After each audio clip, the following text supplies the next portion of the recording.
Good day, I'm Jasenia Lassiter. And I'm Austin Lawrence. Welcome back to another edition of St. Maarten NEWSDESK. Brought to you by TV15. We bring the latest and most important stories around the island and beyond. It's the beginning of the week. Let's get into those top headlines.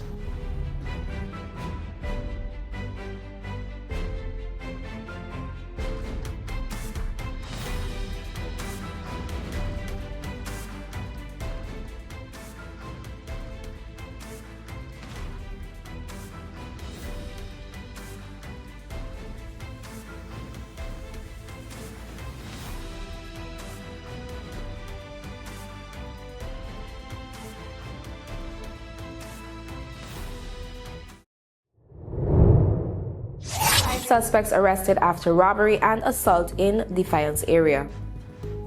Police arrested 5 suspects following a robbery and assault near a gentleman's club in Defiance area. The incident happened early Wednesday, November 12th, just before 1 a.m. According to KPSM, officers responded quickly after receiving reports from 4 victims who said they were attacked and robbed shortly after leaving the establishment.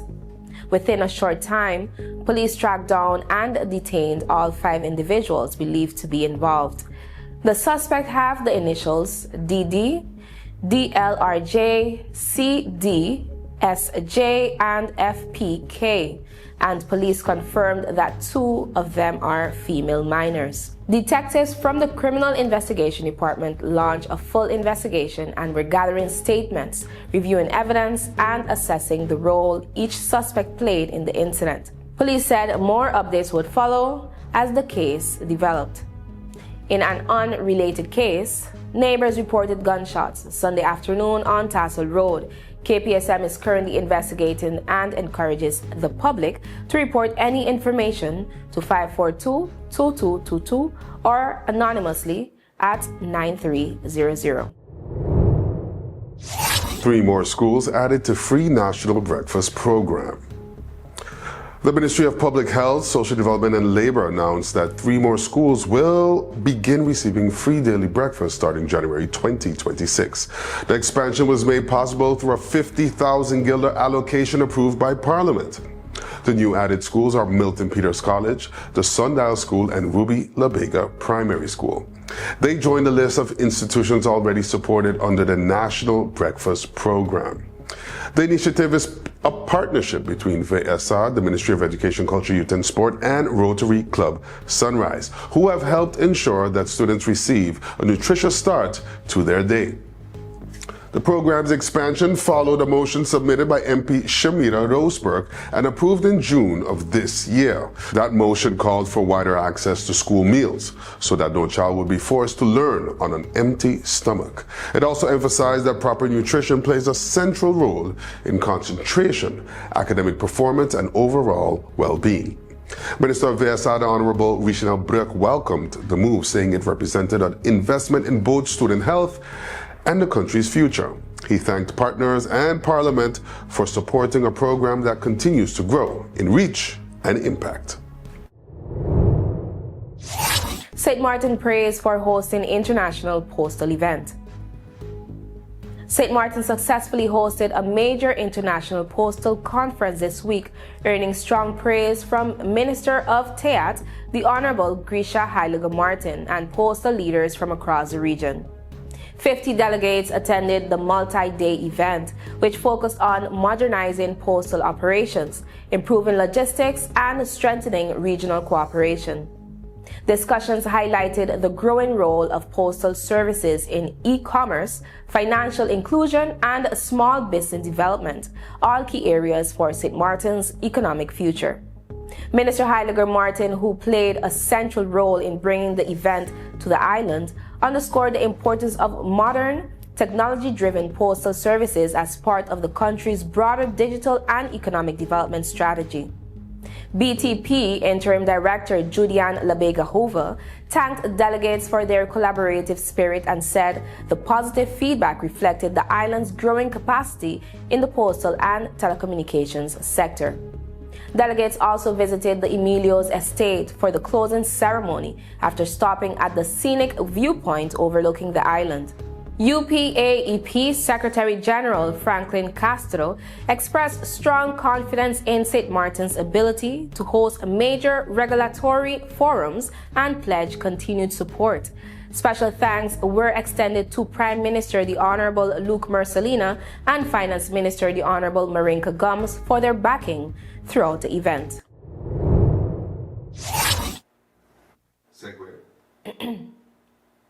After the break, we're looking at one of the most debated issues in Sint Maarten's economic future, our tax system. Could outdated incentives be costing the country more than they deliver? We'll explore that in today's featured story. Jingle Jam, and on November 29th, it's all about the LMAO comedy show. And guess who's going to be in the building? Boring. Ladies and gentlemen, it's your favorite grandmother, and I'll be in the building at the Elbow Comedy Show. You see that? It's not even Elmo. It's not LMAO. Message is Elmo. What is the LMAO? Laugh Mike, what it stands for? I can't say it, you're right. Because your mouth is sure. Yes, guys, come with your belly empty because Passion Cuisine gonna have good food. They're gonna have good music and entertainment, and you know we're gonna have good laughter with all the comedians are gonna be there. We're talking about Trinidad. We have Haiti, we have Sint Maarten, and Dominica. All the better come for the flag. Make sure all you come and represent. Make some noise in the place like it's Creole Festival Part 2, but just with laughter. You see? Guys, all you have to do it. So Granny is not that I just some of them he was missing that he was missing a substance. That's how people will come to the show now. See you guys in the building on November 29th. LMAO Comedy Show. They want to give you big foot. Whoa, yeah. Big foot. They want to give you big foot. What that? Big foot. They want to give you big foot. Big foot. They want to give you big foot. What do they rebuke them? In the name of Jesus. What do they rebuke them? A new day begins. The sun rises over Sint Maarten, bringing new energy, new possibilities. This island was built on resilience, progress, and the strength of its people. Our connection is what moves us forward. It links our communities, our businesses, our families. From the heart of the island to the shores beyond, we've connected Sint Maarten. From every street to every home, this network was built for Sint Maarten by Sint Maarten hands.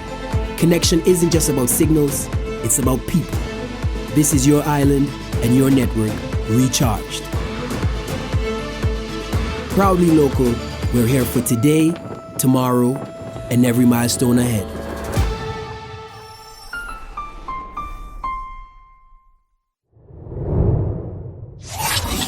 Mizzy with a Sunshine Report straight out of Sunshine City, Sint Maarten, bringing you the warmth and the sunshine you need to kickstart your day. So let's dive into today's forecast and see how the skies are treating us.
Don't forget to follow NEWSDESK on Facebook for your daily Sunshine Report. So as you enjoy the rest of your day, stay safe, stay friendly, Sunshine City.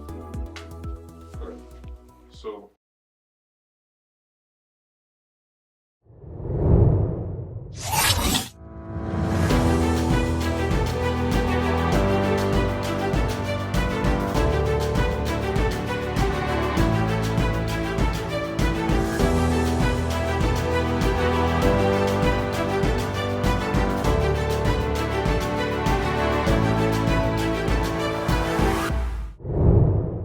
Sucker Garden hosts successful Coconut and Craft Fest. The Sucker Garden community-minded leaders hosted their first ever Coconut and Craft Fest, drawing residents and visitors together for a celebration of culture, creativity, and community pride. The event showcased a wide range of handmade items crafted from coconut, a symbol of island tradition, resilience, and resourcefulness. Festival grounds stayed busy throughout the day with families enjoying colorful displays, live craft demonstrations, and a variety of food vendors that added to the festive atmosphere. President Meredith Concepcion said the turnout and community support made the event a clear success. Coordinator of activities and fundraising, Ronalda Luc Kruithoff, added that the festival reflected Sucker Garden's commitment to cultural preservation and unity. One of the most popular moments was the best decorated tent competition, where participants displayed their creativity and island flair to loud cheers from the crowd. Organizers thanked volunteers, sponsors, and community members whose efforts made the inaugural event both memorable and meaningful. With overwhelming positive feedback, they are already planning a larger Coconut and Craft Fest for next year, aiming to make it an annual tradition that continues to highlight the talent and togetherness of Sucker Garden. Wycliffe Smith attends a slavery conference on Curaçao. Former Sint Maarten Prime Minister and former Minister of Education, Culture, Youth and Sport, Wycliffe Smith, was the island's sole representative at an international conference on Christianity and slavery held November 10th to 14th at the University of Curaçao. The event, titled Christianity and Slavery in the Dutch Caribbean Islands, Suriname and the Netherlands, brought together scholars, clergy, and researchers from Europe, the US, Africa, and across the Caribbean.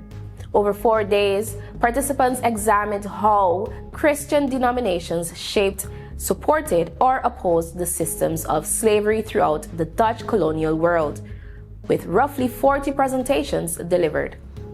Only 2 presentations focused on Dutch Windward Islands. The first, by Alma Louise de Bode Alten, explored the Anglican and Episcopal churches in Saba, Sint Maarten, and St. Eustatius. Smith followed with his presentation, The Role of the Christian Church in the History of Slavery on the Dutch Windward Islands, 1643 to 1863, which received strong praise for its depth and clarity. Drawing on extensive archival research, Smith compared the 6 major churches active during slavery on the 3 islands: the Dutch Reformed, Lutheran, Presbyterian, Anglican, Methodist, and Roman Catholic denominations. He explained that the first 4, closely aligned with colonial authorities, offered little to no ministry to the enslaved, reflecting the racial and social division of the era. In contrast, Methodist and Catholic missionaries sought to evangelize the enslaved, teach literacy, and build communities of spiritual support. Smith highlighted how these churches provided spaces of dignity and hope, offering faith that uplift rather than controlled. He also pointed to the legacy of these differences. The Reformed, Lutheran, and Presbyterian churches have nearly vanished from the islands, while the Methodist and Catholic churches remain active and filled with the descendants of those who were once excluded.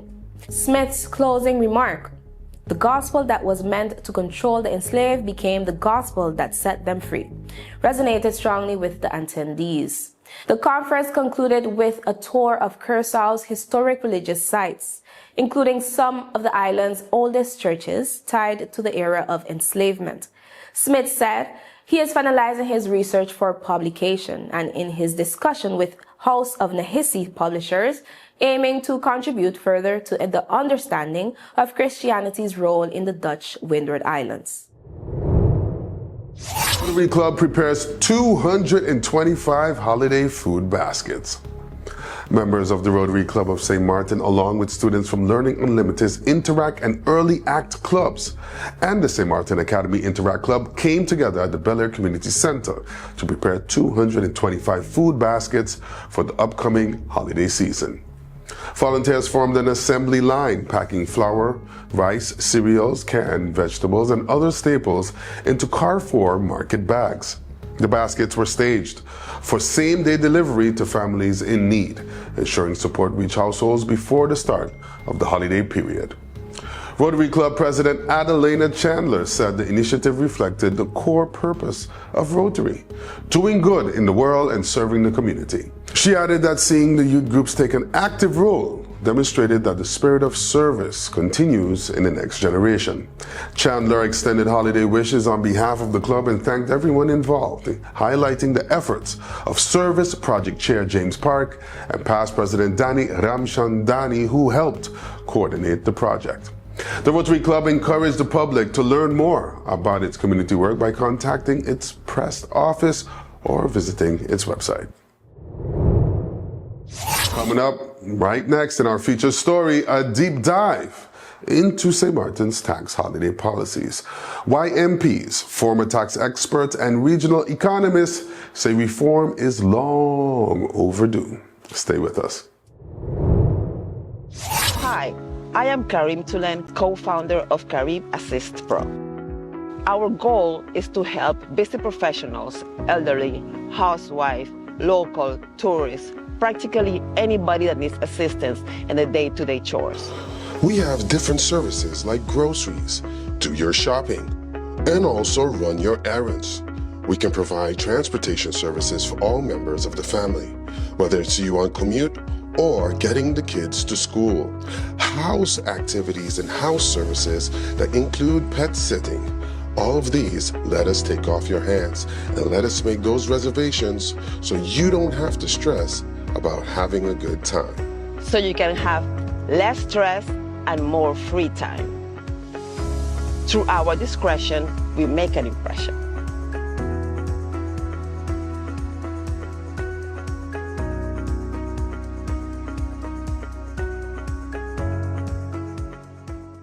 Let's put everything on the table. People always give their opinion, and you can either take it or crunch it. Let them judge. We give in to the most irresistible flavor. We devour every nugget that falls in our hands, especially when it's our crunchy fried chicken. And let the crumbs fly if needed. Let them keep judging. We'll keep indulging. KFC, it's finger-licking good. You could talk to your family, talk to your friends. Affordability and convenience. Community connection, that makes sense. Reliability with experience. Hey, for every love, every adventure. Number one provider, they got ya. We tell them your data is always on. You can opt out whenever you want. Tell them we always on. For every moment when you want more. Tell them we always on. Stay connected when you want the road. Control my data, yeah, yeah, yeah. Always connected every time, everywhere. Money low, but I never fair. I know, tell them is there. Connectivity, that's what I like. Flexibility, that's what I like. Reliability, that's what I like. Tell them, sign me up for life. Tell them we always on. For every moment when you want more. Come tell them we always on. Stay connected when you want to go. Come tell them we always on. For every moment when you want more. Tell them we always on. Stay connected when you want the road.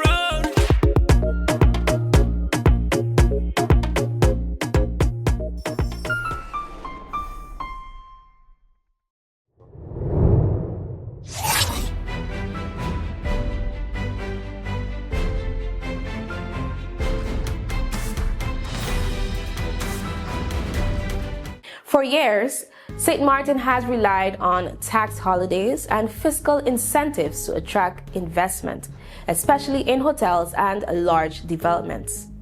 But as the economy evolved and as oversight questions grew, so did concerns about whether these policies still make sense. Today's featured story looks into the intense debate now swirling around tax reforms, with new scrutiny coming from Parliament, the courts, and economic experts across the region. Here's Alston with more. Tax holidays have shaped the development landscape of St. Maarten for decades. Designed to boost hotel construction, business expansion, and major land projects, they offered sharply reduced profit taxes, exemptions from import duties, and in some cases, more than 10 years of relief from dividend withholding taxes. But in 2025, this long-standing incentive system faced an unprecedented test. Member and President of Parliament Sarah Westcott Williams recently pressed the Minister of Finance and the Minister of Tayat for clarity on how these tax holidays were being granted, monitored, and disclosed to Parliament. She wrote that recent questions raised by other MPs highlighted a pattern. The public still did not know enough about who received incentives, whether they met required criteria, and whether benefits matched the island's economic goals. In her letter, Westcott Williams referenced documents dating back to 2023, which suggested the government was considering abolishing the current tax holiday system altogether. She argued that if this was indeed the government's position, it should be stated openly and transparently, and if the system were to stay in place, it needed major reform, particularly around compliance, auditing, and public reporting. A key example she referenced was the 2018 tax holiday granted to the developer of the Great Bay property and the subsequent extension approved by ministerial decree in 2020. She questioned whether the developer met the investment requirements, whether the extension was legally tied to the original decree, and whether any measurable economic justification existed. She proposed using this case as a test model for a modernized, transparent incentive framework, one with clear criteria, revocation clauses for non-compliance, and published results. But the debate did not stop in Parliament. This year, the island's courts also weighed in on what qualifies as construction and initial furnishing under the National Ordinance for the Promotion of Business Establishment and Hotel Construction. After Hurricane Irma damaged multiple hotels, property owners sought tax exemptions during reconstruction. The Court of First Instance and later the Common Court of Justice both ruled that only new hotel construction, not renovations or rebuilds, qualified for tax holiday status. That decision reflected the original intent of the law, which is, to encourage new investment, not to fund restoration of existing properties. And when one hotel argued that another resort received similar benefits after Irma, the Advocate General found that the cases were not comparable under the criteria set by law. At the same time, regional voices have been asking whether tax holidays still make sense in 2025. A recent Caribbean-wide analysis questioned whether these incentives, once critical for attracting foreign developers, still delivered real value. Curaçao, for instance, reported losing an estimated 100 million guilders per year in import duty exemptions alone. And despite fears that ending incentives could hurt tourism, Aruba eliminated its tax holiday regime back in 2002, yet continued to grow steadily afterward. The concern here at home echoed that reality. Local entrepreneurs often did not meet the multi-million guilder investment thresholds required to qualify for incentives. Meanwhile, multinational hotel brands and foreign-backed developers enjoyed generous tax breaks, sometimes reapplying during renovations and extending benefits for beyond. Let me read that over. Meanwhile, multinational hotel brands and foreign-backed developers enjoy generous tax breaks, sometimes reapplying during renovations and extending benefits far beyond their original timelines. Critics argue that this created a two-tiered tax system, one in which small local businesses paid full rates while larger investors paid a fraction. Former St. Maarten tax inspector Marco Albers warned earlier this year that isolated reforms, such as a standalone change to profit tax, could make the system even less equitable. He argued that without a broad integrated fiscal plan, piecemeal adjustments might shift burdens onto local entrepreneurs or distort the system further. Albers stressed that the country's fragile tax administration could not afford constant ad hoc reforms. Instead, he called for a comprehensive strategy built on transparency, consultation, and administrative feasibility. So the central question today is not whether St. Maarten needs tax reform, because it does. The real debate is how to reform it. Should tax holidays remain, be significantly revised, or eliminated altogether? And should future incentives prioritize broad national benefit rather than narrowed project wins? MP Westcott Williams believes the Great Bay case could be the starting point. Economists across the region believe the Caribbean must rethink old incentive regimes that no longer match modern economic realities. And the courts have signaled that the letter of the law must be followed, even when natural disasters complicate the picture. What is clear is that Sint Maarten is now facing a turning point in how it attracts investment, ensures fairness, and protects public revenue. The outcome will shape the island's fiscal future for years to come. Back to you, Jess. Thanks, Alston. That was today's featured story, examining the future of Sint Maarten's tax incentive system and the growing calls for oversight, transparency, and reform. As Parliament, the courts, and the public continue this debate, one thing is certain: the decisions made now will define the economic direction of the country for the next decade.